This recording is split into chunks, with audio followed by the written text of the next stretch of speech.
अगर भावी समाज को अच्छा बनाना है तो वर्तमान के बच्चों को ये संस्कार सीखना बड़ा जरूरी है, क्योंकि शिक्षा का मूल उद्देश्य ही चरित्र का निर्माण करना।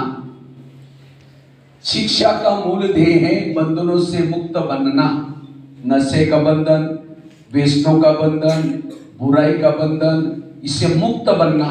अगर मैं शिक्षा लेने के बाद फिर भी मेरे जीवन में कुछ बंधन है, मेरी शिक्षा अधूरी है।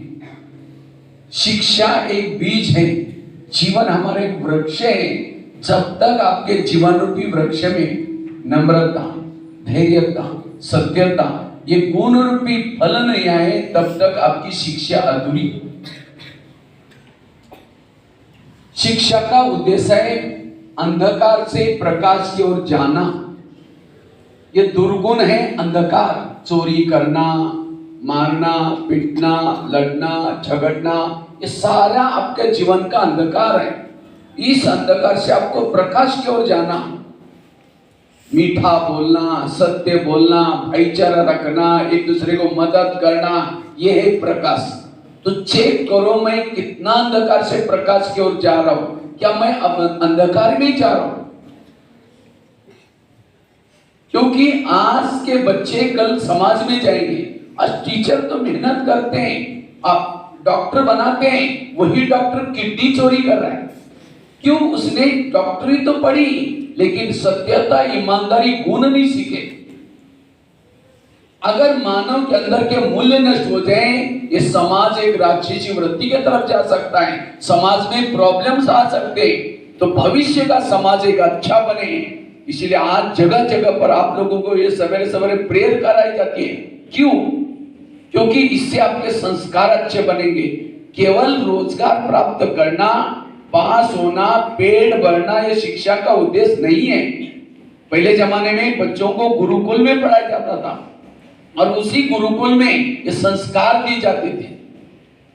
वास्तव में शिक्षा को इंग्लिश में क्या बोलते हैं? एजुकेशन।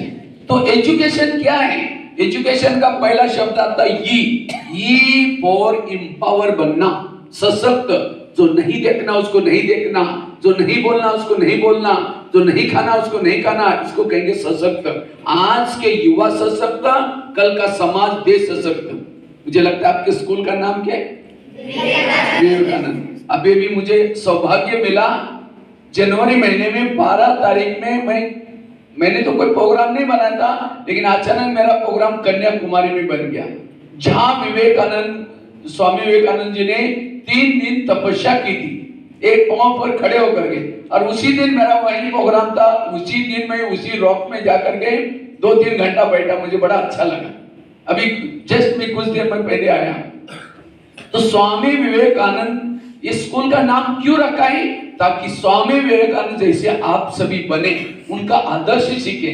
स्वामी विवेकानंद ने कहा था, मेरे जैसे अगर 100 युवा मिले, मैं दुनिया को बदल सकता हूं। मुझे लगता है इसी स्कूल से 100 युवा मिल सकते। बनेंगे आप लोग सभी? ताली तो बजाओ। तो आज दुनिया में स्कूल कॉलेज बहुत है, लेकिन आज उस स्कूल कॉलेज में केवल बच्चों की IQ डेवलप की जाती है। टेबल होता है, टेबल के पांव कितने होते हैं? 4।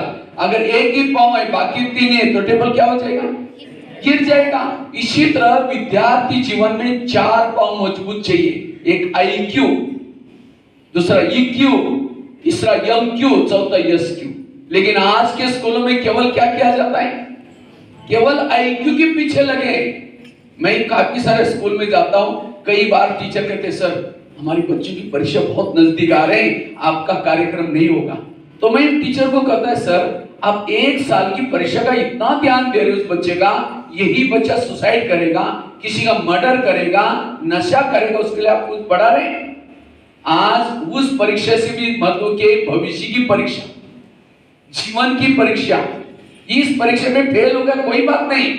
आज के लोग IQ के पीछे, केवल गुणांक नहीं बढ़ाओ, गुणों को बढ़ाओ जीवन में। इसलिए आपके टीचर केवल आपको पास यहाँ करना नहीं चाहते, ताकि भविष्य में भी आप हर जीवन की परीक्षा में पास हो जाए। इसलिए ऐसे कार्यक्रम को हम लोगों को परमिशन दिया। इसलिए आप अपने टीचर को ताली बजा करके धन्यवाद दो। और याद रखना, जिसकी केवल IQ ज्यादा है, केवल होशियार है, वो यहां से तो पास हो जाता है। IQ वालों के अंदर ईगो डेवलप होता है। रावण बहुत होशियार था, रावण शास्त्रों का ज्ञाता था, लेकिन रावण के अंदर क्या था? घमंड था, अभिमान था, और इसीलिए पूरा परिवार को लेके खत्म हो गया। इसलिए केवल IQ नहीं, IQ के साथ EQ डेवलप करना, इमोशनल बनना, माँ बाप के लिए भावना, देश के लिए भावना, समाज के लिए भावना। मुझे याद है, मेरे स्कूल में एक बच्चा था, वो हमेशा क्या करता था, जब टीचर पढ़ाता था जोर से आवाज करके सबका ध्यान अपने तरफ खिंचवाता था, और टीचर कहता था तुम कभी सुधरोगे नहीं, तुम ऐसे भटक करोगे। अब जब मैं गांव में जाता हूँ, उस बच्चे को ना नौकरी है, शराब पी करके गटर में पड़ा रहता है। क्यों? गुरु का श्राप। महाभारत का कर्ण बहुत होशियार था, बहुत होशियार था कर्ण, लेकिन कर्ण ने क्या किया? अपने गुरु को झूठ बोला, अपनी जाति छिपाई, इसलिए गुरु ने उसको श्राप दिया। क्या? जब ये शिक्षा काम आएगी तुम भूल जाओगे। इसलिए हमेशा हमें क्या करना है? दुआएं लेनी है, माँ बाप की दुआ, टीचर की दुआ, और साथ में MQ। अभी मैं कुछ दिन पहले एक स्कूल में गया था, एक 10वीं कक्षा की बच्ची थी, जिसका बोर्ड में पहला नंबर आया, लेकिन जब 11 में गई, किसी लड़कियों ने उसको चिढ़ाया, उसको सहन नहीं हुआ। एक मालगाड़ी ट्रेन जा रही थी, उसके नीचे जाके कूद के मर गई। पढ़ाई में तो होशियार थी, क्या नहीं सीखा? MQ नहीं सीखा, मॉरल वैल्यूज नहीं सीखा। एक सहन शक्ति की कमी। समाज में क्या क्या हो रहा है? कोई सुसाइड करता है, कोई किसी का मर्डर करता है, कोई नशा करता है। इसलिए हमें MQ सीखना भी जरूरी है, और साथ में SQ, चौथा power SQ, IQ, EQ, MQ और SQ। SQ में स्पिरिचुअलिटी। आज के बच्चों को सारा ज्ञान है। मैं अगर आपको क्वेश्चन भी पूछूंगा, जवाब भी देंगे। चंद्रमा पर पहला कदम किसने रखा था? Neil Armstrong. बहुत अच्छा। हमारे शरीर में हमारा हार्ट का है लेफ्ट साइड। वर्तमान समय युद्ध कौन से देशों में चल रहा है? Ukraine, Russia. बहुत अच्छा है। वर्तमान समय हमारे भारत के राष्ट्रपति कौन है? द्रौपदी मुर्मू। कुछ समय पहले भारत में एक वर्ल्ड लेवल का कार्यक्रम हुआ, क्या नाम था उसका? G20। बहुत अच्छा। देखो आजकल के बच्चों को सारे समाचार पता है, लेकिन लास्ट में क्वेश्चन पूछता हूं, आप सभी कौन है?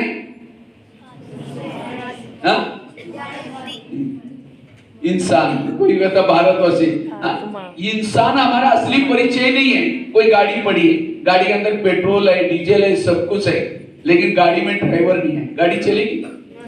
तो गाड़ी की महत्व की चीज क्या है? ड्राइवर। इसी तरह मुर्दा पड़ा हुआ है, मुर्दे में आंखें हैं, हार्ट है, सब कुछ है, मुर्दा बोलता है, मुर्दा देखता है, मुर्दा मुस्कुराता है, क्यों? ड्राइवर नहीं। ड्राइवर मतलब आत्मा। शरीर में सबसे महत्व की चीज क्या है? आत्मा। तो क्या आत्मा के बारे में लेसन हमने कोई पढ़ा? आत्मा बॉडी में रहती कहाँ है? आत्मा का घर कहाँ है? आत्मा का पिता कहाँ है? आत्मा खाती क्या है? यही अज्ञानता है। जैसे अभी हम लोगों ने दीपक जला ना, तो ये वास्तव में ये स्थूल दीपक हो गया। आत्म ज्योति जगाना, तो वास्तव में शरीर में आत्मा कहाँ रहते हैं? दोनों भ्रुकुटी के बीच में। इसलिए मंदिर में जाकर तिलक लेके कहाँ लगाया? यहाँ। ऐसा नहीं कि तिलक लेकर कोई गाल में लगाता है, कोई यहाँ लगाता है, कोई यहाँ लगा। यहाँ ही क्यों लगाया? आत्मा निवास करते हैं। आत्मा का घर कहाँ है? करनाल के कोई गली में? कहाँ घर है हमारा? और शरीर भी 100 साल के लिए धर्मशाला, 100 साल हो गए, खाली करो। आत्मा का घर इस दुनिया से भी पार, चांद सूरज तारंग से भी पार, परम धाम शांति धाम। और आत्मा का पिता कौन? परमात्मा। जैसे शरीर को जन्म देने वाला पिता होता है, इसी तरह आत्मा को भी जन्म देने वाला कौन है? परमात्मा। वो शांति का सागर, देह का सागर पिता। कितना गुणवान है, सब उसको याद करते हैं, लेकिन आज हम उस पिता को भूल गए, और इसीलिए आज हमारे अंदर दुर्गुण है। ये है आध्यात्मिकता। आध्यात्मिकता मतलब अपने आप को जानना, पिता परमात्मा को जानना। आपस में हमारा संबंध क्या है? सब कौन है? आत्मा आत्मा, आपस में भाई भाई, सबका घर एक, सबका पिता एक, सब आपस में भाई भाई, ये है आध्यात्मिकता।